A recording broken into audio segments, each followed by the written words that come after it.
This podcast may contain themes that are unsuitable for some listeners. Please check the episode description for content warnings. A Court of Thorns and Roses, Chapter 2. The sun had set by the time I exited the forest, my knees shaking. My hands, stiff from clenching the legs of the deer, had gone utterly numb miles ago. Not even the carcass could ward off the deepening chill. I'm Katie. And I'm Ruth. And welcome to A Court of Thoughts and Proses. So this week it's Katie's turn to tell us a little story. What are we talking about this week? So our theme this week is hope, and I'm going to tell you a story. So I have chronic fatigue syndrome, or myalgic encephalomyelitis, which thank goodness I only have to say and not spell because it's one of the most complicated words to spell that I use on a daily basis. Doctors don't know what causes ME, so there are no treatments, there are no cures for this condition. And that can be really hard because we're very used to going to the doctor says what's wrong with you, here's the treatment, fixed, done. And for my chronic illness, that's just not how it works. There is no cure, there is no treatment. And there's not been very many studies on possible treatments. There's not been a lot of investment in medical research for ME, for CFS. So this means there's a lot of alternative medicine, a lot of alternative treatments which don't have any decent scientific backing on it. And when I was first diagnosed, I would chase these cures, these treatments, things like acupuncture or homeopathy or psychological treatments, things like that. And I would find them and I would go, oh, brilliant, something I can do, something positive that I can do. What a wonderful, exciting thing. And then I would Google it and I would find that there was absolutely no medical research to support it as a cure. I would feel just as hopeless as I had done before I'd found this treatment. And eventually I had to stop chasing these pseudo cures because the crash of, oh, look, I found something. Oh, no, it's rubbish and it's not going to do me any good. That sort of roller coaster of emotions did more harm than accepting, okay, I have this chronic illness. Doctors don't know what causes it. There are no treatments. I just have to live my life as best I can and pace my energy. And accepting that was actually much more healthy for me than constantly chasing these cures.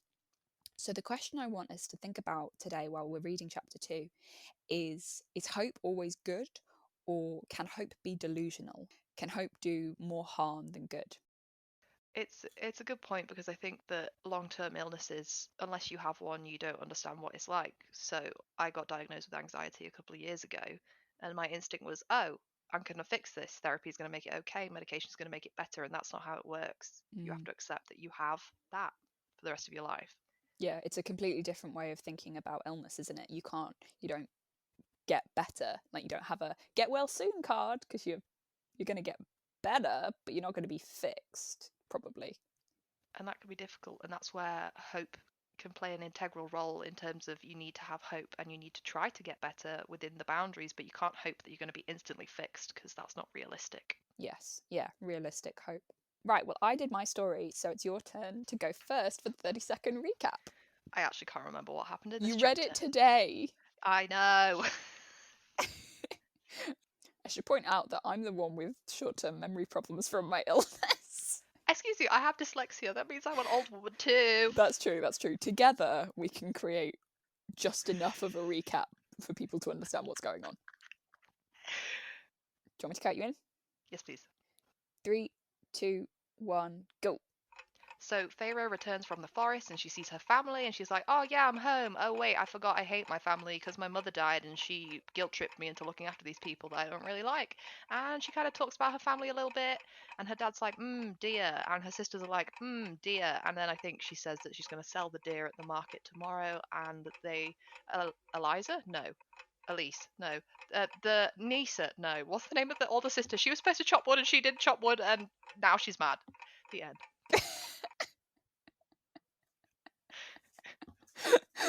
My goodness, your brain trying to remember Nesta. We're trying to That's Nesta, yeah. Eliza. That's why I've been listening to the Hamilton soundtrack. That's why. Yeah. kind. Can you do any better? Go on. I really liked your recap of like, she's like, woohoo, I'm excited to be home. Oh no, I hate my family, I forgot. It's a relatable feeling, It was very appropriate for the book. Right, count me in. Okay, 3, 2, 1, go.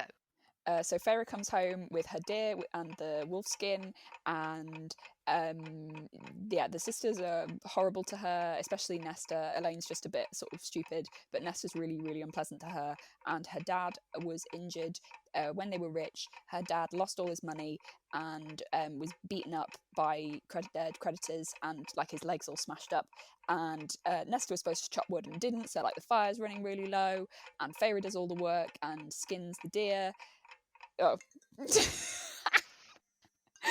I missed so many things. Like what? I don't remember anything else happening. Let's see what else happens. Is that it? Is that the whole chapter? I think so.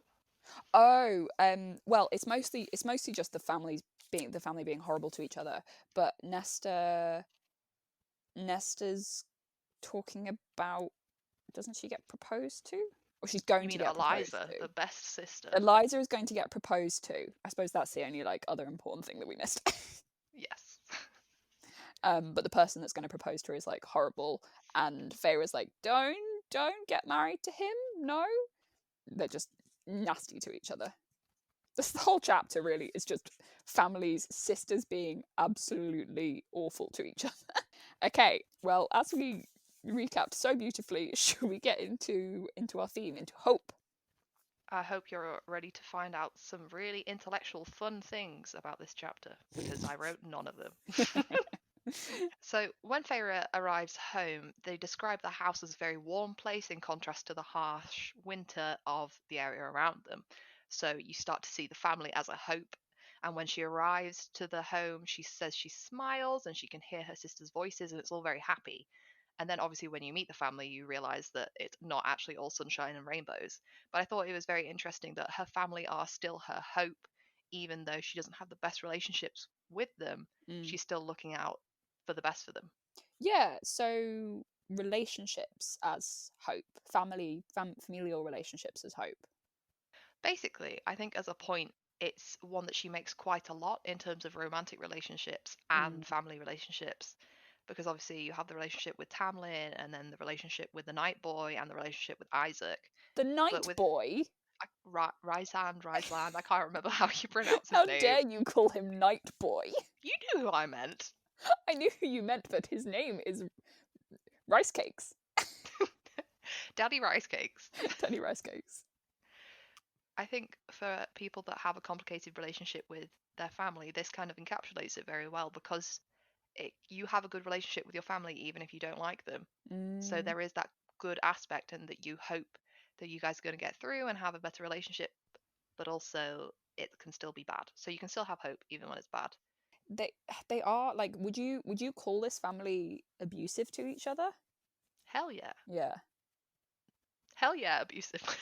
Yeah, no, they're really like, it's uncomfortable to read it, because Feyre has done all this work, like risking her life to catch the doe and and kill the wolf.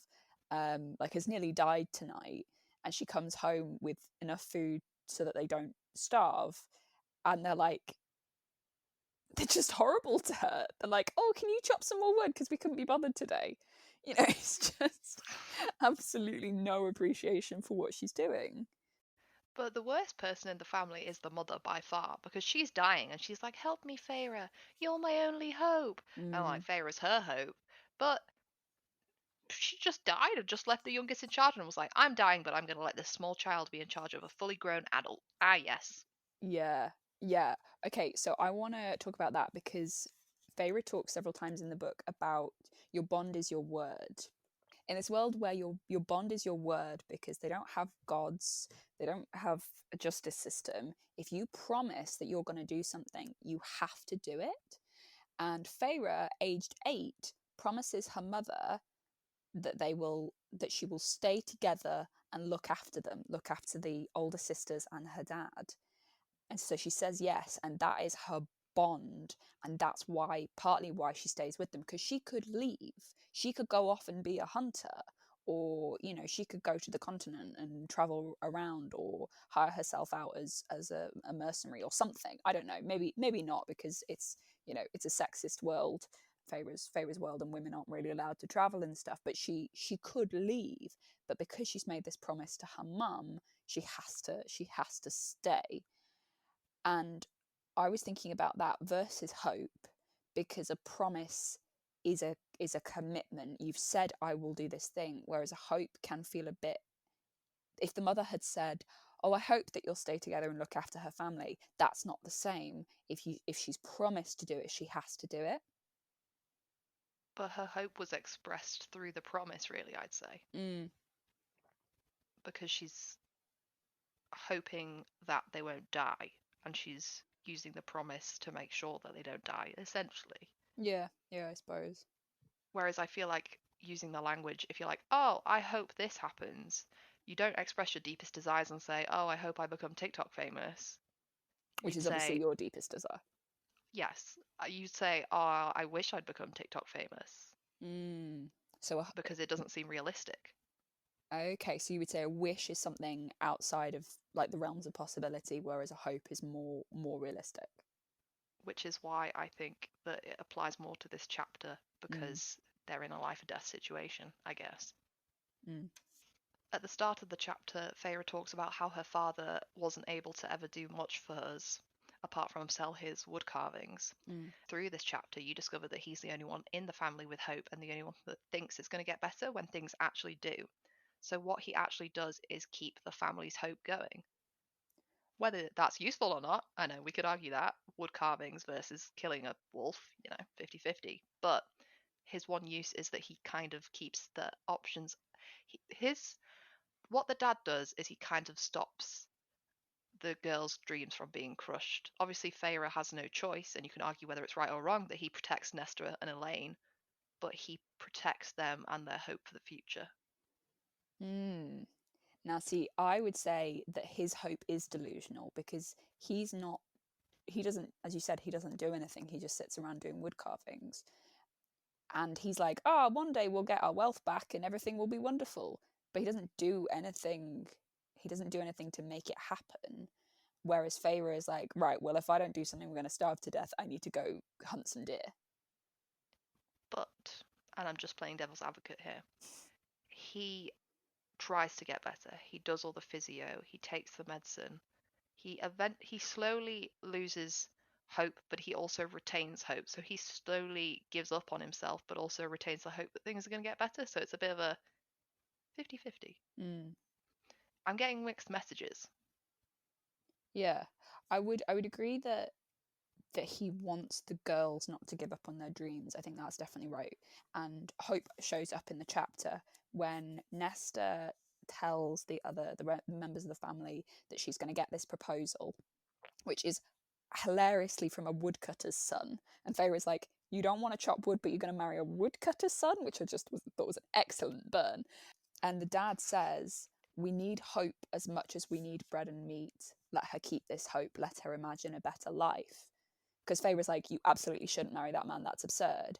And her dad is like, she probably won't, but just let her have it. Even if it's a completely idle hope that's never going to happen, just let her hold on to that as like a daydream. Yeah, so Nesta says, we're in love. And then she's laughing about how love won't feed a hungry belly and saying that love is stupid, when love becomes the only thing that she's kind of staying alive for under the mountain. So, Feyre, calm down, love, Yeah, we see that at the end of the chapter, the dad says, let Nesta have this hope, let her imagine that there's a better world. And Feyre literally says, there is no such thing, it doesn't exist. Feyre has lost all hope for anything. The only exception, the only hope that I see from Feyre in this chapter is hope as objects, and hope in her painting. I think this is going to be a theme that comes up again and again. Feyre can take herself out of the situation that she's in by imagining that she's painting it, and she can look at the beauty of the world around her. So we've got this beautiful description of the house, hues of dark blue, buttery light, things like that. When we get into the house, Feyre got some little pots of paint one summer and painted all over the house, tiny decorations everywhere, flowers and flames and the night sky and stars and things like that all around the house. See, that's the point where I want to point out the fact she paints violets for Elaine, fire for Nesta, and then the night sky for herself, and that literally follows the books. Spring Kingdom, Under the Mountain, Night Kingdom.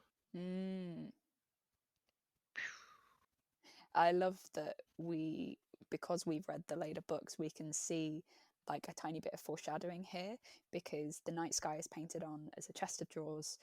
Elaine gets flowers, Nesta gets flames, and Feyre gets the night sky. And in a later book, we find out that that's because she's actually going to be the mate to the High Lord of the Night Kingdom. But I love that this is literally in the second chapter that we're seeing this. And when you first read it, you've got no idea that that's coming.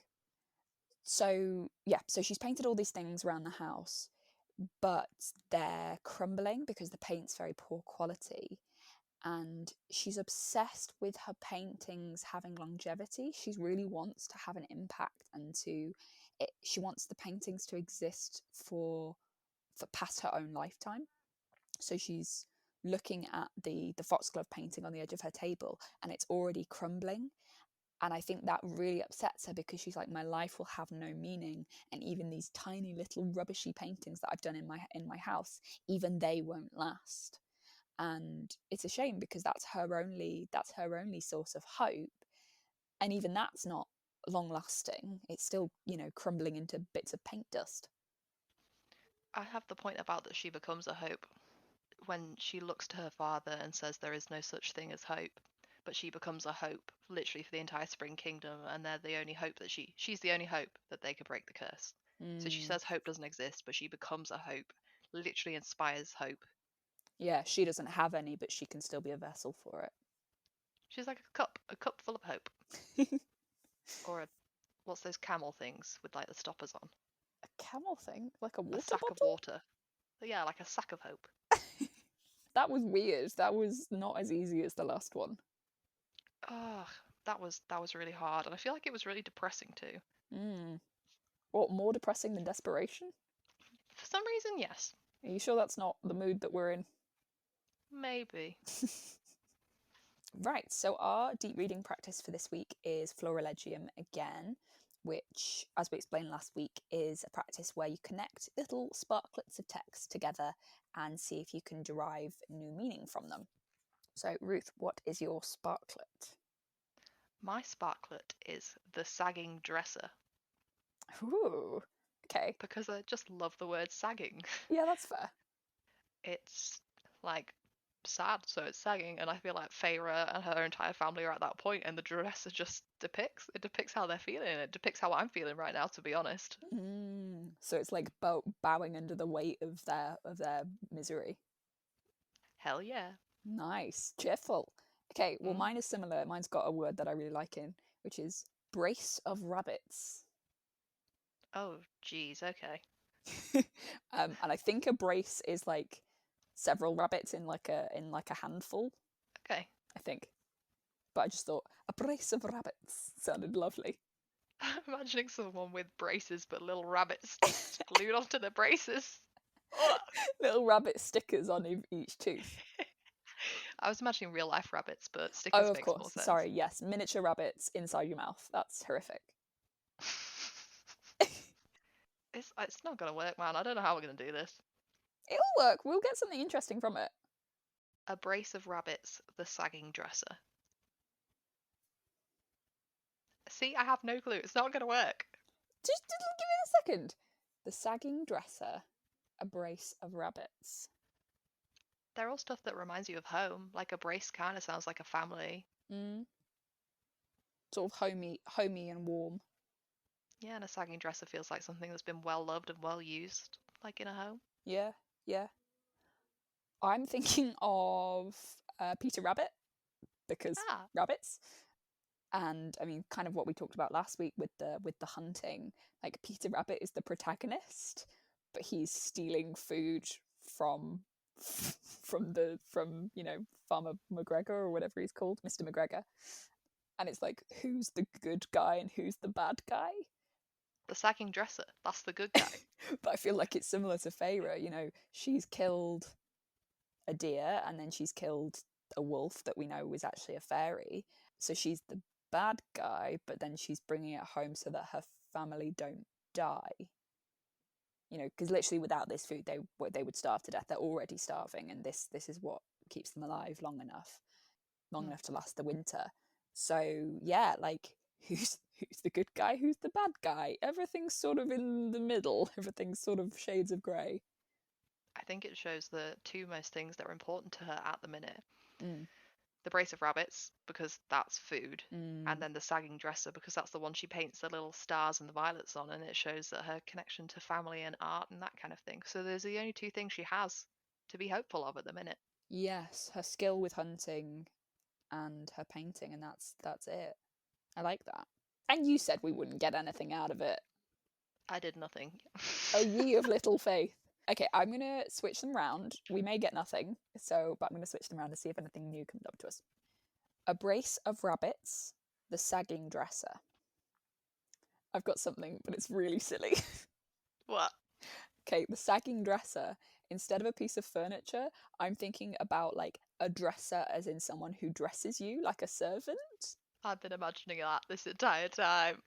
And then I'm thinking of like rabbit fur. Ooh. And I'm thinking of like a very elderly person, like a dressing man who's like popping rabbit fur cloaks onto a rich person or something. It sounds like some kind of medieval rhyme. A brace of rabbits. The sagging dresser returned with a rabbit cloak. It does. We're just writing Chaucer here. I mean, you know. So what do you learn from this man who dresses rabbits? What? I didn't say he dresses rabbits. Now we're back to Peter Rabbit. I said he's dressing someone else with rabbits. Because if you're dressing rabbits with rabbits, then we're at Judi Dench and Cats. I mean, really. And that's what Court of Thorns and Roses is all about, right? I'm thinking of my favourite meme, which is a gingerbread man sits in a gingerbread house. Is he made of house, or is the house made of flesh? He screams, but he does not know.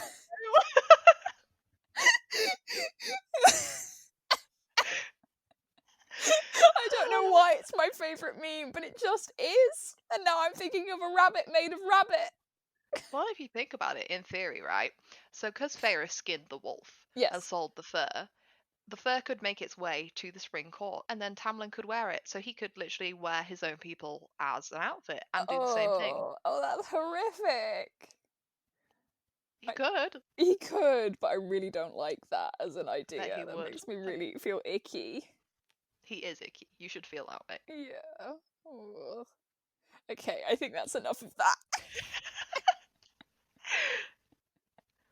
Who knew we'd get to Judi Dench and gingerbread men from rabbits? I'm gonna have some nightmares tonight, let me tell you. If anybody is artistic and would like to create some beautiful artwork for us of rabbits wearing rabbits, please just send them to us on Twitter, Instagram, or Facebook. I will give you my firstborn child if you don't. Okay, we should move on to blessings and get this horrific image out of our head. Who would you like to bless this week, Ruth? I would like to bless the dad. Oh, I was going to bless the dad. Why would you like to bless the dad? I was going to bless the dad because he basically goes through this really traumatic experience of getting beaten up and his leg smashed and has PTSD probably and has to learn how to walk again. And then people are like, oh, he can just whittle wood and he can't do anything. The man's got PTSD. He probably cries himself to sleep at night. Yeah. Bless up, dude. You're dealing with horrible things. I feel for you. So this is a blessing for anybody who has to deal with any recurring nightmares, any PTSD, or generally has intrusive thoughts. I'm here for you, buddy. I know it's tough. I wanted to bless the dad for similar reasons because of his health problems. Who am I going to bless instead? The rabbits. We can bless the rabbits. We're going to be a vegan podcast where we keep blessing just the animals and ignoring the humans. God bless the sagging dresser for holding the clothes even when he could not. Bless that dresser. Oh no, I knew who I was going to bless. I'm going to go for a controversial one. I'm going to bless Nesta because she is a very difficult person to be around. She is, she is angry, she is snappy and nasty to her sister all the time. But in the later books, we should say that Elaine and Nesta are kind of like the two evil stepsisters. It's kind of a Cinderella play. It's a kind of a Cinderella story. So they're a bit of a caricature in this chapter, but in the later books, they do get a bit more development. We find that the reason why Nesta is angry and sort of lashes out at the people that she loves all the time is that she's ashamed and she's afraid all the time. And instead of having conversations with her family about, like, hey, I'm afraid that we're always going to be poor and that we're going to starve to death, she's angry, and she chooses anger over communication, which is not what I'm blessing her for, but I can see why she would have that impetus. And so I would like to bless anyone who is feeling angry at the moment, who is feeling frustrated, and I would like to bless them and to give them the strength to have those difficult conversations with family, with friends, with themselves about why they're angry, and just find someone to talk to, find someone that you trust to talk to. I'd like to bless you for using the word impetus. That was pretty awesome. Did I use it right? I don't know what it means. It's like the push, like the thing that gives you the push to do something. Thank you for listening to A Court of Thoughts and Proses. Please subscribe and leave a review if you've enjoyed this episode. This episode was produced by both of us and edited by me. You can find us on Twitter, Facebook and Instagram at Acotap Podcast, spelled ACOTAP. Thank you to the Harry Potter and the Sacred Text podcast who let us borrow their structure. Bye everyone, see you next week. Goodbye!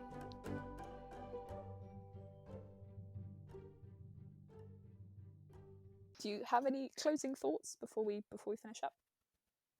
I just really want to go to IKEA now. I keep thinking about dresses. I really miss IKEA. The meatballs are really good. The furniture's cheap. God bless IKEA. What about you? A bonus blessing for IKEA. Oh, yes.